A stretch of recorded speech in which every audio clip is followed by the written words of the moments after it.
ilanga okay imali siyaqhubeka iyangena imali akabonga uJesu mangabe eqhubeka ulanda lo mzekeliso uthi kwase sekwenzeka inkawu iyajwinga isuka la ishona la abazali labantu ukuthi baqashiwe akabonga uJesu akekho owaziyo ukuthi kunjani kuqashwe abantu izwingi inkawu ilahleke phansi ithi mayilahleka phansi kunebhubesi wonke umuntu wabamba ikhanda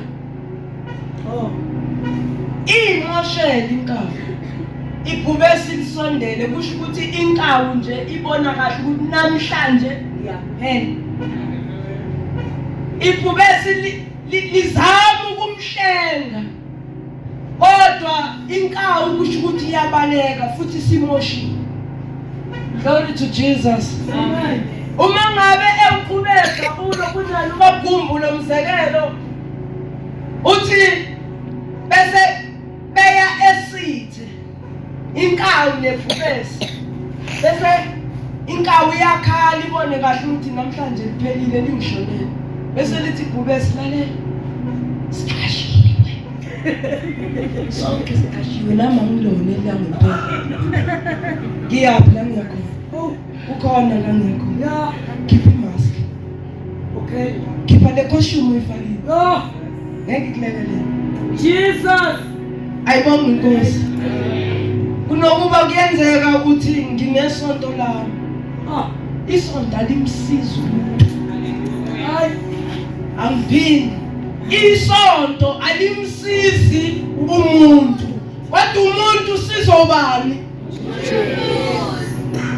umuntu sizobani akabonga uJesu ngiyakuncenga mhlawumbe ngibona okugcina lesi sicefe sentombazanende ezenza ngikumula imask mhlawumbe ngithunyelwe kuwena akabonga uJesu khipha imask siya ezweni siyojula naye khipha imask akabonga uJesu ukuze uzosizaka sikashiwe sonke kodwa into ekulekelelayo ukuthi ungazenzi sengathi khipha imask Jesus akabonga uJesu akabonga simkhonzayo amen ngiyacabanga ukuthi ibandla liyaliwe eyitebeleni sesitebeleni ayibonga izinto eziningi uJesu angathokozi ngazo akabonga uJesu amen musu kushaya indiva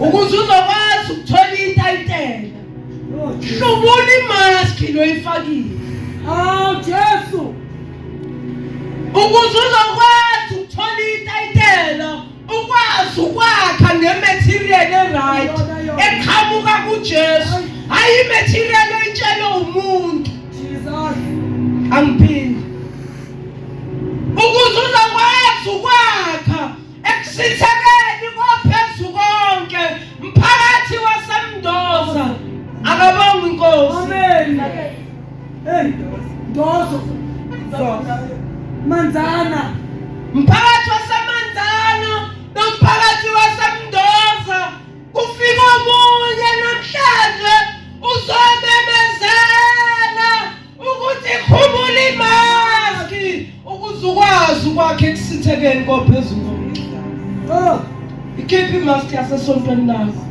hayi ngoba uJesu uzobuya akaze ulanda ngamasonto ubona kuhlusheka kangaka kuhanje kumenezela indaba kaJesu hey asilethini isonto hayi kodwa silethe uJesu ayibonga inkosi okwazi ukuthethelela isonto noma ngabe wabulala akabonga uJesu ngiyacabanga ukuthi zithintiwe lezi zinto ungakafiki ukuthi uJesu kuyathethelela akabonga uJesu ebese uthola itayitela nokwakhe ekusithekeni kophezulu konke amen izwi laNkulunkulu mawuqhubeka nalo lithi ngoba yena unamandla amakhulu akekho ongamelana naye Jesu akabonga uJesu akabonga uJesu amen ekufanele ugqilise impande be fixed kuJesu be stable, imoya izofika.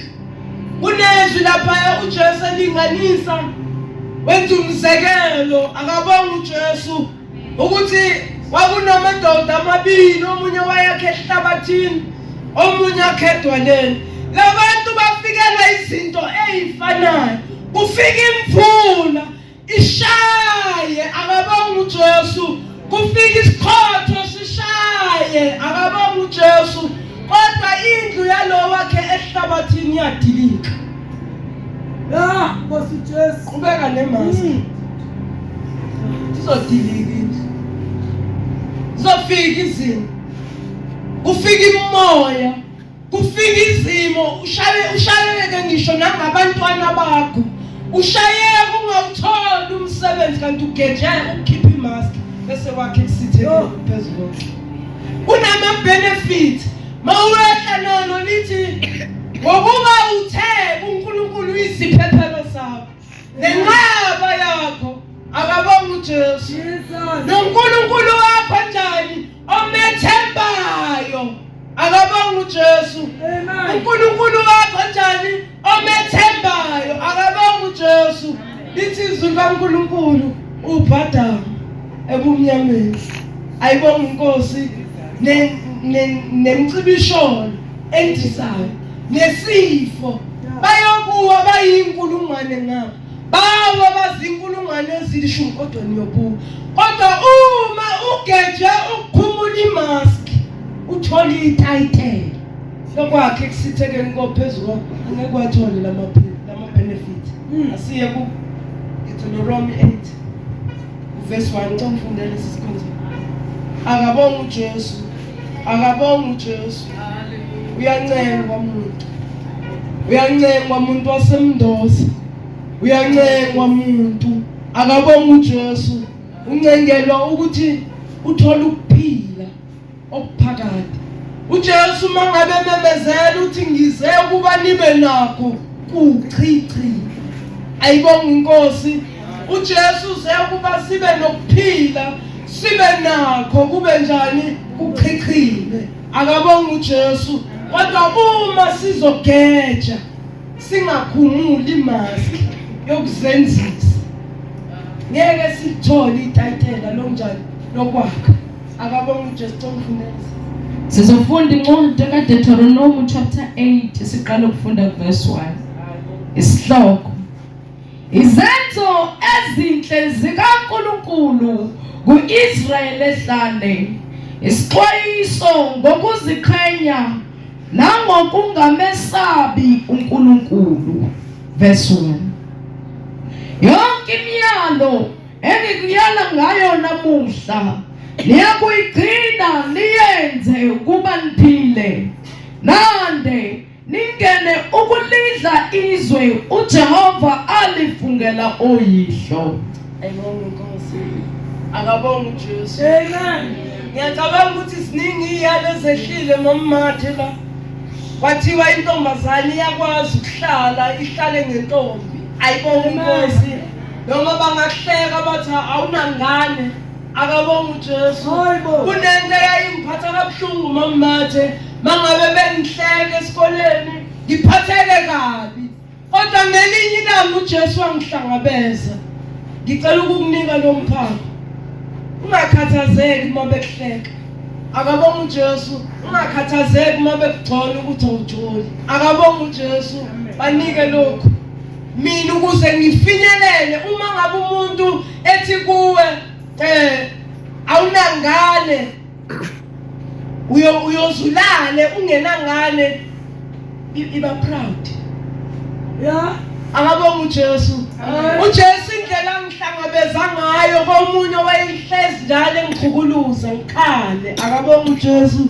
Wangihlangabeza ngamazwi athi mtshele ukuthi wena ukuze ufike la yakhona it won't take even a second, kodwa yena ukutheze la ukhona never happen.